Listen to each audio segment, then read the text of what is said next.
Hi, this is Will, and I'm going to show you my Dialga VStar deck that I piloted to a second place finish at a challenge recently.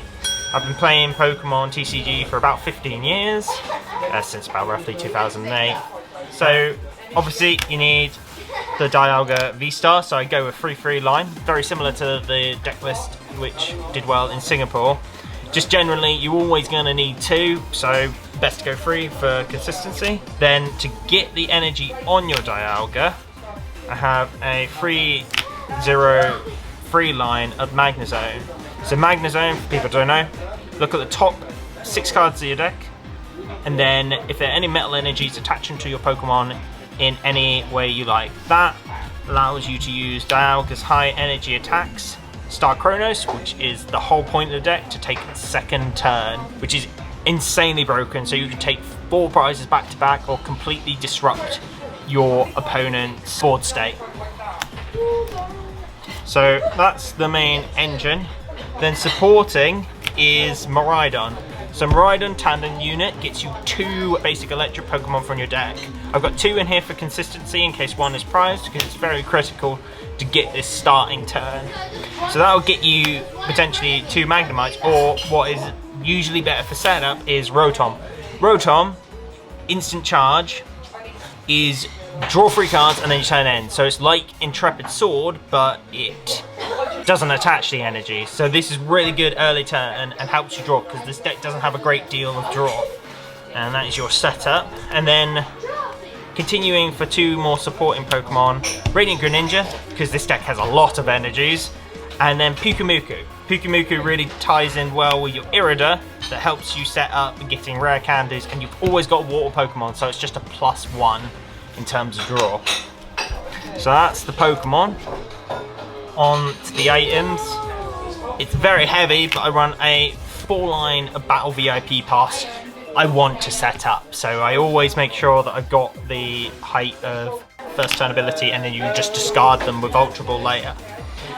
Free Ultra Ball, this helps you get your Dialga VStar or your Magnezone, and you can get that with Irida, but also run a Nest Ball and a Heavy Ball. I'm not so sure on the Nest Ball. It's pretty good if you start with it, obviously, but the Heavy Balls, if any of your good stuff is priced, so like your Dialgas or your Magnemites or your Radiant Greninja.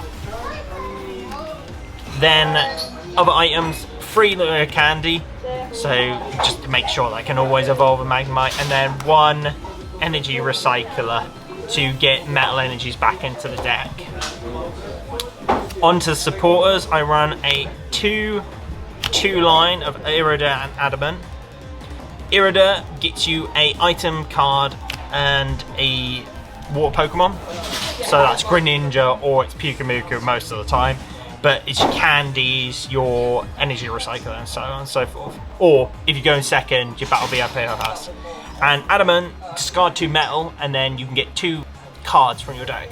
So that could be a Magnezone and a rare candy. I'm iffing whether to take it out, but it's just so powerful when you can get it off, and a lot of time you have a lot of energy in your hand.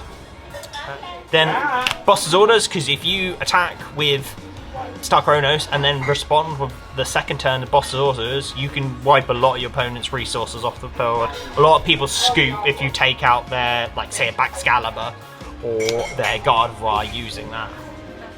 And then to give you choice on your draws, I got Chorus's Experiment, which is just gives you the option to pick and choose, and generally you can often afford to throw away some of the metal energies. So that's the actual main cards. I also run 20 metal energies, which would make you think this is pretty inconsistent, but you'll be surprised how well it actually gets set up with the amount of consistency that goes on in the main portion of the deck. And most people, you charge up your Star Chronos with a ton of metal energy, but then you have the first attack, Metal Blast, which can go insanely high numbers with a lot of energy attached to it. So you'd be taking knockouts on VMAXs or Stage 2 EXs. Now, that's the deck. Some of the modifications I'd potentially make is in the supporter line, either Thornton or Avery, because generally you'll have a board state which will be your Dialga, a 2/2 line of Magnezone. If you set up one way, you would again have a Miraidon, and then potentially you'd often have then a Radiant Greninja and a Rotom. A lot of the time this is how I find myself setting up. Now if I had Thornton, I could swap out the Miraidon or the Rotom for a Dialga, and then I could actually evolve it that turn. The only problem is that I potentially feel that it's searching that card out. It's partially why there's no Luminion in this lift, because you just don't have the bench space a lot of the time. You have to rely on your opponent taking a knockout, and it's very iffy. Now Avery is another choice. The ability to go against something like Gardevoir or Lost Box and take him from a full board of 6 down to 2 in just one, well technically 2 turns is incredibly powerful. And then you draw 3 as well. Another option is Escape Rogue. But potentially Avery, your first turn, they lose 2, and then you knock out, that takes them down to 3, and then you will take you will Boss's Orders, potentially one of the cards I wanted to keep up, and then take another knockout, and then they're really struggling at that point. So potentially putting that in, but it's just searching it out that's often the problem. Now another issue, I think potentially Iono for disruption, but I'm not set on it at the moment. But Rod, because I can get back energies.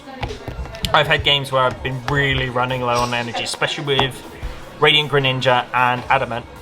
Super Rod could potentially allow me to get back and potentially go down to a lower counter Miraidon, because 2 Miraidon is rather clunky. You're throwing away one most of the time, but it just guarantees that it's in the deck. So potentially if I lose it, it's another option on that front. And that is pretty much all the deck. Definitely interested to see how this goes forwards. I think VStar Dialga has got a lot of potential going forwards, just for the sheer disruption.